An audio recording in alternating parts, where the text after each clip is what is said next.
तो बच्चों हर तरफ अफरा तफरी मची हुई है कि भाई साहब बोर्ड एग्जाम के बचे हैं सिर्फ 15 दिन और 15 दिन से पहले सारी तैयारी अभी कंप्लीट हुई नहीं है, सारा सिलेबस अभी कंप्लीट हुआ नहीं। क्लास 11 12 के जितने भी ये बच्चे हैं ना, ये सब लोग और ज़्यादा टेंशन में कि भाई साहब हमने तो कभी आंसर राइटिंग की प्रैक्टिस भी नहीं करी, बहुत सारी चीज़ें राइटिंग को लेकर के, और कैसे बोर्ड एग्जाम में बैठेंगे, कैसे पेपर देंगे। हालांकि आप पहले से 10th में पेपर दे चुके हो, लेकिन उसके बावजूद भी आपके दिमाग में हज़ारों टाइप के कन्फ्यूज़न है, क्योंकि 10th में आपके उतने मार्क्स नहीं आ पाए थे। हो सकता है आपने काफ़ी सारी गलतियाँ कर दी हों। तो जो भी आपके क्वेश्चन हैं बोर्ड एग्जाम को लेकर के, वो सारे क्वेश्चन जो है आज के इस वीडियो में हम लोग कवर करने वाले हैं। तो कुछ कॉमन से क्वेश्चन जो है बोर्ड एग्जाम की कॉपी को लेकर के, वो मैंने यहाँ पर पिकअप करें। अगर आप इन सारे पॉइंट्स को समझ लेते हैं ना, तो डेफिनेटली आपके जो मार्क्स है ना वो काफ़ी ज़्यादा बूस्ट हो जाएंगे, क्योंकि आपने जो मेजर प्रॉब्लम्स हैं उनको शॉर्ट आउट कर लिया, और इवन आपको ये तक पता चल जाएगा कि जो टॉपर्स लोग होते हैं वो कौन कौन सी स्ट्रेटजी अपनाते हैं, जिससे कि जो है उनकी कॉपी में ज़्यादा से ज़्यादा नंबर मिलता है। अब देखो कई बार ऐसा भी होता है ना कि आपने भी सेम आंसर लिखा होता है, आपके दोस्त ने भी सेम आंसर लिखा होता है, उसके बावजूद भी उसको ज़्यादा मार्क्स मिलता है, आपको कम मार्क्स मिलता है। रीजन होते हैं ये छोटे छोटे कुछ पॉइंट्स। कौन कौन से पॉइंट्स हैं आइए आपको फटाफट से एक एक करके बताता हूँ। बहुत सारे बच्चों के मन में डाउट रहता है कि भैया जो मेरी राइटिंग है ना वो अच्छी नहीं है, तो क्या मुझे मार्क्स मिल पाएंगे या फिर नहीं, क्योंकि बहुत सारे लोग ना अपनी राइटिंग को लेकर के बहुत ज़्यादा चिंतित रहते हैं। क्लास 12 तक पहुँचते पहुँचते उनकी राइटिंग जो होती है वो अभी भी तक इंप्रूव नहीं हो पाई होती। बहुत सारे लोग ये सोच रहे होते हैं कि भाई जो मेरी राइटिंग है वो इतनी ज़्यादा स्लो है, तो क्या मुझे मार्क्स मिल पाएंगे, क्योंकि मैं जैसे ही पेपर करने बैठता हूँ जो मेरा पेपर है वो छूट जाता है और टाइम पूरा निकल जाता है, मैं पूरा पेपर ही नहीं अटैम्प्ट कर पाता, तो इस वजह से भी मार्क्स कम आते हैं। तो इसको कैसे ठीक करा जाए।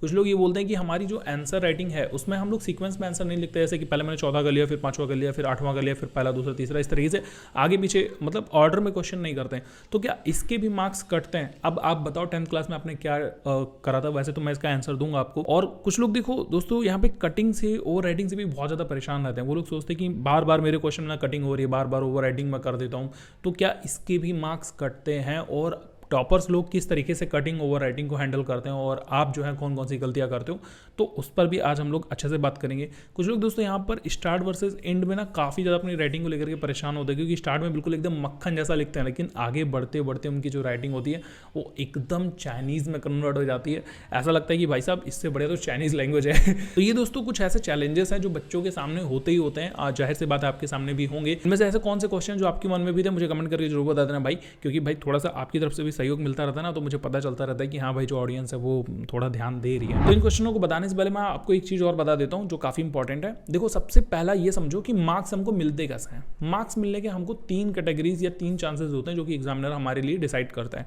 नंबर 1, हमारा गुड आंसर होना चाहिए। जो आंसर होना चाहिए वो कैसा होना चाहिए बच्चों? गुड आंसर होना चाहिए। गुड आंसर का मतलब हमने जो भी लिखा वो एकदम प्रॉपर, सटीक और बहुत बेहतरीन तरीके से लिखा हुआ है। मतलब जो हमसे पूछा गया हमने बिल्कुल सही और उतना ही उत्तर दिया है जितना हमें पूछा जा रहा है, ना कुछ कम है ना कुछ ज़्यादा है, तो वो गुड आंसर कहलाएगा।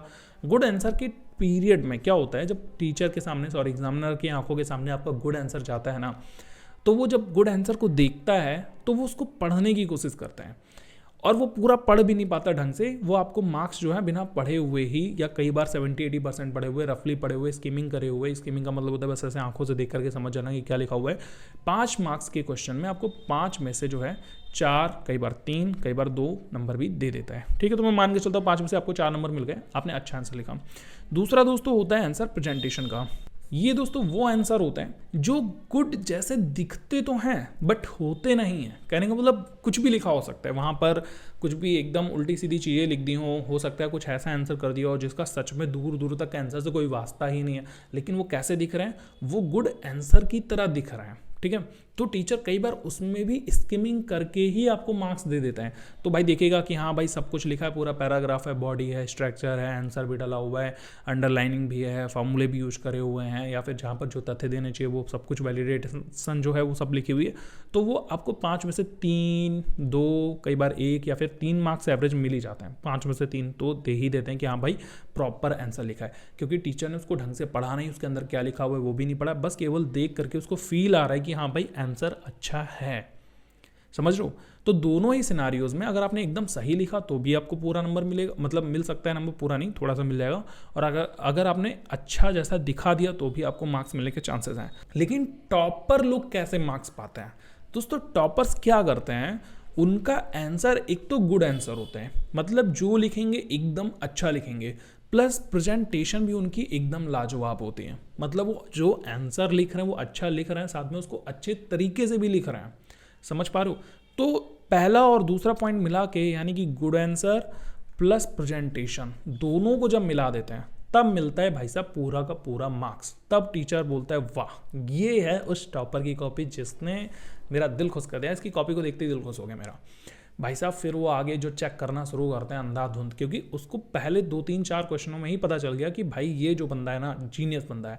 बस फिर वो झट कॉपी चेक करते हैं, फटाफट से मार्क्स देते जाते हैं। तो इन चीज़ों का आपको ध्यान रखना है कि आपको आंसर भी अच्छा लिखना है और प्रेजेंटेशन भी आपको अच्छी रखनी है।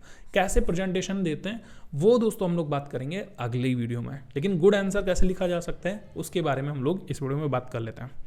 बात करते हैं सबसे पहले क्वेश्चन की, जो लोगों के मन में डाउट आता है कि भाई मेरी राइटिंग अच्छी है या फिर नहीं है, उसके बावजूद मुझे मार्क्स जो है वो कैसे मिलेंगे, गलत राइटिंग से खराब मार्क्स होंगे या फिर कैसा होगा। तो देखो, मैंने बहुत सारे लोगों से पूछा है, ठीक है, मैंने उन लोगों से पूछा जो बोर्ड एग्जाम की कॉपी चेक करते हैं, क्योंकि मेरे कुछ रिलेशनर हैं जो डायरेक्टली बोर्ड एग्जाम की कॉपियाँ चेक करते हैं, 10th की, 12th की, इसके अलावा आगे कॉलेज की भी कॉपियाँ भी कुछ चेक करने वाले मेरे दोस्त हैं, उनके फैमिली मेम्बर्स हैं, या फिर बहुत सारे ऐसे जान पहचान के लोग हैं मेरे जो बोर्ड एग्जाम की या बच्चों की कॉपियाँ चेक करते हैं। तो उनका आंसर आता है भाई साहब बिल्कुल भी नहीं, राइटिंग मैटर करती ही नहीं है। उनके लिए क्या मैटर करता है? उनके लिए दोस्तों मैटर करता है रीडेबल राइटिंग होनी चाहिए, जो लिखा है वो पढ़ने में आना चाहिए, प्लस साफ सुथरा लिखा होना चाहिए जिससे ज़्यादा मार्क्स मिल जाते हैं। इसके अलावा जो आंसर लिखा है वो भाई कंप्लीट लिखा है, तो हम चाहे राइटिंग कैसी भी हो मार्क्स देते हैं। अब देखो, बहुत सारे लोग बोलते हैं कि राइटिंग बहुत इंपॉर्टेंट है, तो भाई साहब आपने जो लिखा है, मतलब आप एक नाउन की डेफिनेशन अगर लिख रहे हो और आप पढ़ने वाले को पता ही नहीं चल रहा कि क्या लिखा है, तो वो जाहिर सी बात है नंबर काट सकते हैं। इसलिए राइटिंग इतनी होनी चाहिए कि वो रीडेबल हो, पता चल जाए कि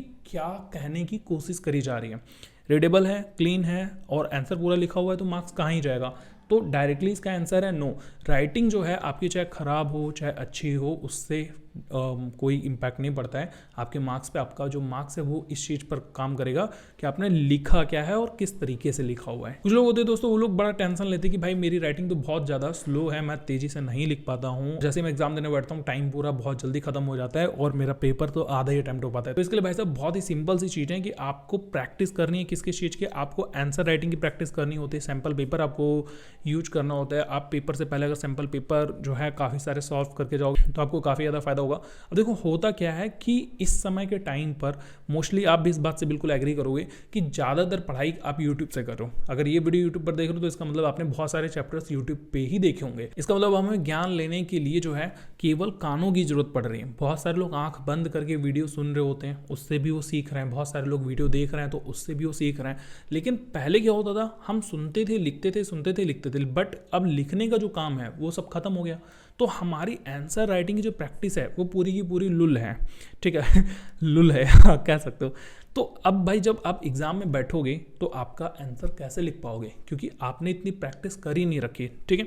दूसरी चीज़, सैम्पल पेपर ना एक बहुत जानदार चीज़ है, बहुत ही मस्त चीज़ है, क्योंकि सैम्पल पेपर करने से क्या होता है कि हमें पूरी एग्जाम का पूरा आइडिया हो जाता है कि भाई हमारे इतने जैसे 5 क्वेश्चन MCQ के आ रहे हैं, ठीक है, या फिर 5 क्वेश्चन आपके ऑब्जेक्टिव हैं, 2 नंबर के, 5 नंबर के, सब कुछ।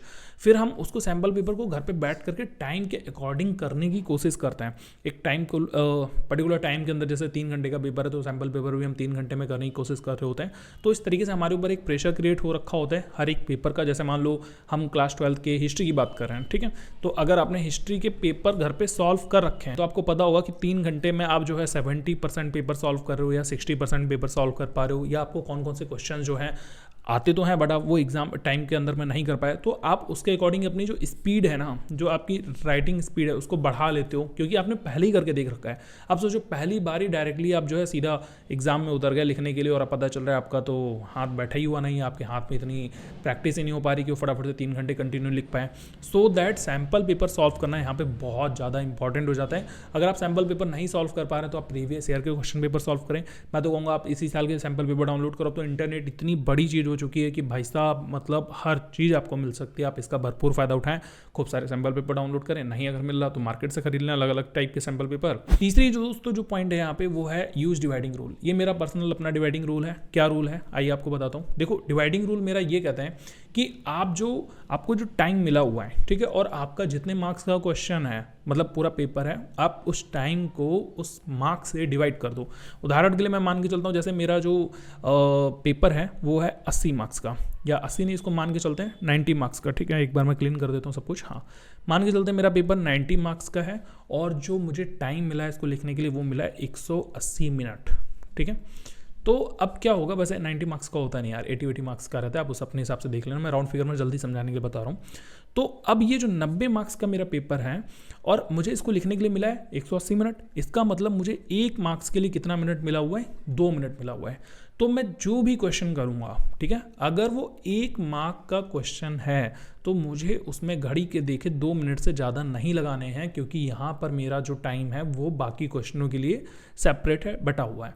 अब इसमें भी मैं क्या करूँगा, क्योंकि 180 मिनट मुझे मिलते तो हैं, बट 5 मिनट पेपर लिखने में, 5 मिनट जो है इधर उधर करने में, या पानी पीने में, बातें सुनने में, साइन करने में, बहुत सारी चीज़ों में चला जाता है। सेफर साइड में इसको 160 मिनट मान के चलता हूँ, और मेरा जो मार्क्स है वो है टोटल 80 नंबर का, मतलब जनरली पेपर 80 नंबर का होता है, इससे इसको डिवाइड करा 2 मिनट, यानी कि मैं 1 नंबर के क्वेश्चन के लिए मैक्स कितने मिनट रखूंगा, 2 मिनट।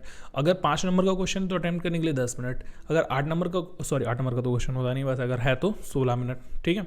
और अगर वहीं पर 15 या 20 मार्क्स का बड़े एग्जाम में क्वेश्चन आ रहा है तो भाई उसके लिए उसी के हिसाब से टाइम बढ़ा देते हैं, ठीक है। जैसे 15 मार्क्स का है तो 30 मिनट हो गए, अगर 20 मार्क्स का है तो 40 मिनट हो गए।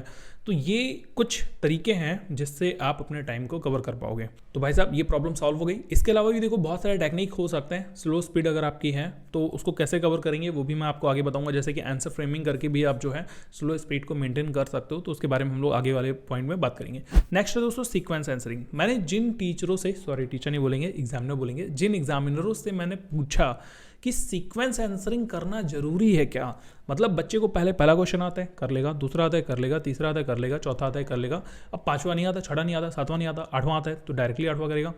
तो टीचरों ने या एग्जामिनरों ने मुझे क्या जवाब दिया, ध्यान से सुनिएगा, बहुत इंपॉर्टेंट है भाई, क्योंकि आपके एग्जाम के पर्पज से मैं बता रहा हूँ। उन्होंने ये कहा कि देखो अगर हम कई बार कॉपी चेक करते हुए परेशान हो जाते हैं फिर हम नंबर काट लेते हैं, लेकिन जनरली ऐसा नहीं होता, ठीक है। ऐसा कोई रूल नहीं है, ऐसा कोई लॉ एंड ऑर्डर नहीं है कि आपको हर क्वेश्चन को बहुत अच्छे से लिखना है। लेकिन अगर कोई कॉपी हमें बड़ा डिस्टर्बिंग लगती है कि पहला क्वेश्चन यहाँ है, फिर ऐसे पन्ने पलटे, दूसरा क्वेश्चन वहाँ मिल रहा है, फिर पन्ने पलटे यहाँ मिल रहा है, वहाँ मिल रहा है, तो भाई हम नंबर काटते हैं, अदरवाइज हम नंबर नहीं काटते हैं। तो सीधा सा इसका आंसर है कि डोंट इरिटेट टू एग्जामिनर। यहाँ पर टीचर लिखा हुआ है एग्जामिनर को इरिटेट नहीं करना है आपको। इरिटेट का मतलब यार कॉपी को अपने ना कोशिश करके साफ सुथरी बनाए, प्लस पढ़ने में बहुत आसानी हो ऐसी बनाए, और प्लस जो आपकी नंबर है, क्वेश्चन नंबर है, उनको बहुत अच्छे से अरेंज करके लिखने की कोशिश करें। जनरली देखो पेपर 3 सेक्शन का होता है या 4 सेक्शन का होता है। मान के चलते हैं हम ऐसा पेपर दे रहे हैं जिसमें 3 सेक्शन है, तो सेक्शन ए है, ठीक है, सेक्शन बी है और वहीं पर सेक्शन सी है। तो अब यहाँ पर सेक्शन ए में पहला क्वेश्चन, दूसरा क्वेश्चन, तीसरा क्वेश्चन, चौथा क्वेश्चन है, तो आप इनको डी ऑर्डर कर सकते हो, ठीक है। जैसे कि आपने पहले चौथा कर लिया, तीसरा कर लिया, पहला कर लिया, दूसरा कर लिया, वो चलेगा, लेकिन ऊपर आपने क्या हेडिंग डाल रखी है, सेक्शन ए। अब जब आप सेक्शन बी स्टार्ट करो तो कोशिश करो सेक्शन बी के सारे क्वेश्चन एक साथ होने चाहिए। तो आपने सेक्शन बी के क्वेश्चन कर रखे हैं, जैसे कि 5वां, फिर 6ठा, फिर 8वां, फिर 7वां, चलेगा, कोई दिक्कत नहीं है। फिर सेक्शन सी के स्टार्ट करो तो सेक्शन सी के कर लो। आप ऐसा बिल्कुल भी ना करो कि आपने मतलब क्वेश्चन नंबर या ऊपर एक तो सेक्शन डाल रखा है सेक्शन ए, फिर क्वेश्चन नंबर आपने जो है 5वां कर रखा है जो कि सेक्शन ए का है ही नहीं, उसके बाद में आपने चौथा कर दिया जो कि सेक्शन ए का है, फिर 8वां कर दे रहे हो। ये कुछ मत करो भाई।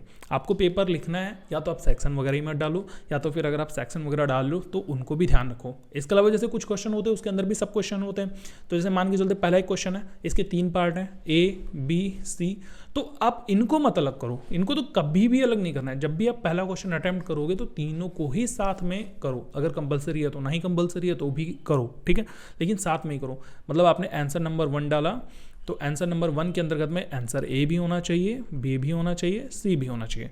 आप ये कर सकते हो कि बी सी ए कर दो, ऊपर नीचे कर दो, कोई दिक्कत नहीं है। ऐसा ना हो कि एक पेज पर आंसर पहले का बी है और 3-4 पेज के बाद पहले का सी है और पता नहीं कहाँ पर पहले का ए है। तो अगर टीचर इरिटेट हुआ तो आपका नंबर गया। सॉरी मैंने टीचर बोला, एग्जामिनर समझ लो, ठीक है। अब दोस्तों हम लोग बात करते हैं कटिंग की और ओवर राइटिंग की। देखो बहुत सारे बच्चे ना ओवर राइटिंग और कटिंग को लेकर के बहुत ज़्यादा कंफ्यूज रहता है। क्यों कंफ्यूज रहता है? क्योंकि वो कटिंग को 2 तरीके से लेते हैं। एक कटिंग कैसे करते हैं, जैसे कि वो कुछ लिख रहे हैं, मान के चलते हैं ऐसे लिख रहे हैं द क्विक, अब आगे लिखना है ब्राउन, बट उन्होंने लिख दिया ब्लैक, तो ब्लैक को काट देंगे, ब्लैक फिर ब्राउन, गलत हो गया, फिर ब्राउन, इस तरीके से वो लिखने की कोशिश करते हैं। इसको हम बोलते हैं कटिंग। देखो इसका सिंपल सा सॉल्यूशन ये है कि हाइड योर मिस्टेक। आप ऐसे आंसर लिखो कि आपकी मिस्टेक दिखनी नहीं चाहिए। क्या बोल रहा हूँ मैं? आपकी मिस्टेक दिखनी नहीं चाहिए। इसी चीज़ को इस तरीके से भी हम लिख सकते हैं, जैसे द क्विक, ठीक है।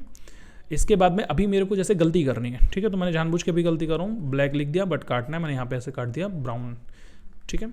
तो आपकी गलती पेपर के पेज पे यानी एग्जाम जो कॉपी है आपकी उस पर उसको ढूंढनी पड़े, ऐसी मिस्टेक करनी है अगर आपने कटिंग करी है तो, ठीक है। मतलब जैसे यहाँ पर आप देख रहे हो क्या लिखा हुआ है, सिंगल लाइन कटिंग, मतलब आप जब काट रहे हो आप सिंगल लाइन में काट दो, कोई दिक्कत नहीं है।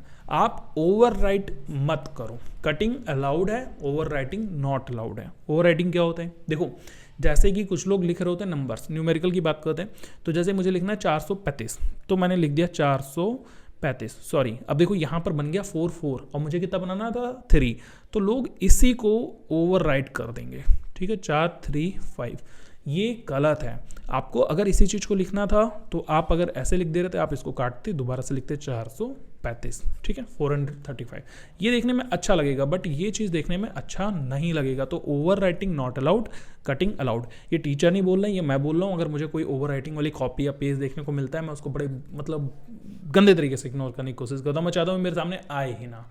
लेकिन कटिंग वाला भाई जब कटिंग दिख ही नहीं रहा है तो फिर वो देखने में अच्छा लगेगा, आकर्षक लगेगा, और जब उसको पढ़ रहे होंगे तब पता चलेगा अच्छा ये कटिंग था, तो कोई बात नहीं भाई, ये तो दिख ही नहीं रहा ना, वो देखने में सुंदर लग रहा है, कटिंग भी है तो क्या सुंदर लग रहा है। अब जैसे इस चीज़ को देखो, आप यहाँ पर एक कटिंग को देख रहे हो, कटिंग कटा हुआ है उसके बावजूद भी देखने में उतना बुरा नहीं लग रहा है। अब सोचो मैं इसी को ऐसे ऐसे घोंच दूंगा, अब आप देखो कैसा लग रहा है, उमदा लग रहा है ना ऑब्वियसली। तो इस तरीके की कटिंग नहीं करनी है, ये चीज़ आपको ध्यान रखनी है, ठीक है। अब दोस्तों हम लोग बात करते हैं आगे स्टार्टिंग वर्सेस एंडिंग पॉइंट की, क्योंकि बहुत ज़्यादा इंपॉर्टेंट है, लोगों के दिमाग में ना बहुत बार क्वेश्चन आता रहता है कि भैया जब हम लिखना शुरू करते हैं तब तो बड़ा मस्त मस्त लिखते हैं मक्खन जैसा, लेकिन जैसे जैसे आगे बढ़ते जाते हैं हमारी जो राइटिंग है वो चाइनीज़ भाषा में कन्वर्ट होती चली जाती है। तो भैया इससे बचने का क्या तरीका है, देखो इससे बचने का तरीका ये है कि आप टाइम विश्राम का यूज करें। जो आपने डिवाइडिंग रूल का यूज करके टाइम निकाला हर क्वेश्चन का, उससे थोड़ा सा कम ही टाइम लेकर के चलें। मान के चलते हैं एक क्वेश्चन है 4 मार्क्स का है और मुझे पर क्वेश्चन के लिए 2 मिनट मिले हुए हैं, तो इस हिसाब से मुझे 8 मिनट के अंदर ही क्वेश्चन करना है। तो मैं मान के चलूँगा 7.5 मिनट के अंदर ही मैं ये क्वेश्चन कर दूं। तो मैं जब क्वेश्चन अटैम्प्ट करना शुरू करूंगा, मैं सबसे पहले टाइम नोटिस करूंगा कि 11:35 हुआ है और 11:35 से मैं क्वेश्चन अटैम्प्ट कर रहा हूँ, यानी मेरे पास 7.5 मिनट है। इसका मतलब मुझे ये क्वेश्चन 11:42 के अंदर अंदर इसको ख़त्म कर देना है। ओवरऑल से 11:43, ठीक है।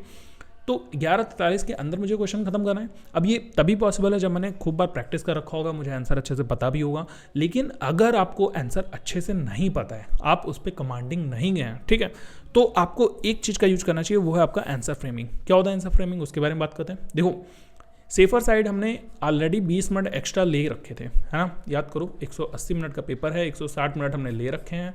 तो 160 मिनट के हिसाब से अगर हम 1 मिनट अपना जो है एक क्वेश्चन का फ्रेम बनाने में करेंगे तो कोई दिक्कत नहीं होगी। क्या करना है आपको, रफ पेज पर जाना है। और हाँ, रफ पेज से याद आया, आपको बता देता हूँ, किसी भी सब्जेक्ट में, ऐसा नहीं है मैथ में ही रफ पेज बनता है, कोई भी सब्जेक्ट हो, चाहे वो मैथ हो, इंग्लिश हो, साइंस हो, SST हो, ज्योग्राफी हो, हिस्ट्री हो, भूगोल हो, पॉलिटी हो, कुछ भी हो, किसी भी सब्जेक्ट में आखिरी पेज को आप रफ पेज बना सकते हो, ठीक है। इवन कहीं को भी आप रफ पेज बना सकते हो, ऊपर आप रफ लिख दो, लास्ट में उसको पूरा पेज काट देना। ये आपको बहुत फायदा देगा। जरूरी नहीं कि आप केवल मैथ में ही ये काम करके आते थे 10th क्लास में, ऐसा मत करना, ठीक है। रफ पेज का हम क्या यूज करेंगे, जैसे मैं हिस्ट्री के क्वेश्चन लिखने आ रहा हूँ, मान के चलते हैं क्लास 12 में ऐसे ही क्वेश्चन आ गया कि हड़प्पा सभ्यता जो थी वो एक शहरीकरण था। मतलब हड़प्पा सभ्यता एक ऐसी सभ्यता थी जो कि शहरों जैसी थी। इस चीज़ को आपको वर्णित करना है, ठीक है। कैसे करेंगे, तो आप रफ पेज पर जाएं बड़े क्वेश्चन का आंसर करने के लिए। आप जो मेन पॉइंट है वो सब कुछ लिख लें। तो जैसे मैं इसमें लिख ले रहा हूँ थोड़ा सा इंट्रो, तो अब इंट्रो में मैं क्या क्या लिखूंगा, अगर मुझे पैराग्राफ के हिसाब से क्वेश्चन लिखना है तो इंट्रो में मैं पॉइंट दे दूंगा उसकी विशेषताएं, ठीक है, ये मैंने छोटे छोटे बना दिए। दूसरे नंबर पर मैं बना दूंगा उसकी बॉडी के अंतर्गत मैं कुछ भी लिख सकता हूँ, जैसे कि उसमें क्या क्या विशेषताएं थी, एज लाइक जैसे उसकी सड़कें 90 डिग्री पर कटी हुई थी, उनमें नालियाँ पाई गई थी, वहाँ पर स्नानागार था, वगैरह वगैरह जो भी था। तीसरे नंबर में सब कुछ छोटा छोटा लिख दिया। अब ये जो की पॉइंट मैंने रफ पेज पे फ्रेमिंग करा है, ये मुझे करने में भाई बहुत ज़्यादा अगर लगेगा तो 1 मिनट लगेगा। अब जब मैं इस क्वेश्चन को अटेम्प्ट करने जाऊंगा तो मैं इसी पेज का सहारा ले करके ऐसे क्वेश्चन लिखना शुरू कर दूंगा। इससे क्या फ़ायदा है, इससे फ़ायदा ये है कि भाई मुझे केवल ये जो कीवर्ड हैं इनको देख करके पूरा आंसर याद आ रहा है, प्लस मैंने फ्रेम कर रखा है ऑलरेडी, तो मुझे पता है कि कौन सी चीज़ पहले लिखनी है, कौन सी चीज़ बाद में लिखनी है, प्लस मेरे दिमाग में एक्स्ट्रा लोड नहीं आ रहा। अब जनरली क्या होता है, हमारा दिमाग क्या करता है कि हम सोच कुछ और रहे होते हैं और लिख कुछ और रहे होते हैं, इसमें हो जाती है मिस्टेक, जिस वजह से हम करते हैं भाई साहब कटिंग, और कटिंग करके फिर हम दोबारा लिखने की कोशिश करते हैं, उसी में हमारा टाइम चला जाता है। सो दैट जो क्वेश्चन फ्रेमिंग है ये भाई साहब बहुत कारगर टेक्निक है। अगर आप क्वेश्चन फ्रेमिंग करते हो, यकीन मानो आपको मार्क्स तो मिलेंगे ही, साथ में आपका टाइम भी बचेगा, तो ऑब्वियसली आपका पेपर भी बहुत अच्छा अटैम्प्ट हो पाएगा, है ना। तो ये सारी कुछ ऐसी टेक्निक्स हैं जिनका भाई यूज करके जो टॉपर्स हैं वो टॉपर्स बनता है। अगर आप जो है साल के अब तक की पढ़ाई नहीं कर रहे हैं तो कोई बात नहीं, आप इस चीज़ को ध्यान रखें, आप जो है टॉपर्स की लिस्ट में जा सकते हैं। ठीक है, तो आशा करता हूँ ये जो भी जानकारी मैंने आपको दी है समझ में आ गई होगी, और अगर आपको जो है इससे कुछ मदद मिली हो तो भाई साहब मुझे कमेंट करके जरूर बताना। मैं मिलता हूँ आपसे देखो अगली वीडियो में, और मेरी जो वीडियोस हैं उनको देखते रहो, क्योंकि मैं आपके लिए काफ़ी ज़्यादा इंपैक्टफुल वीडियोस लेकर के आने वाला हूँ। तो मैं मिलता हूँ आपसे अगली वीडियो में, तब तक के लिए गुड बाय, टेक केयर, अपना ख्याल रखो, देखते रहो फुल ऑन गाइड।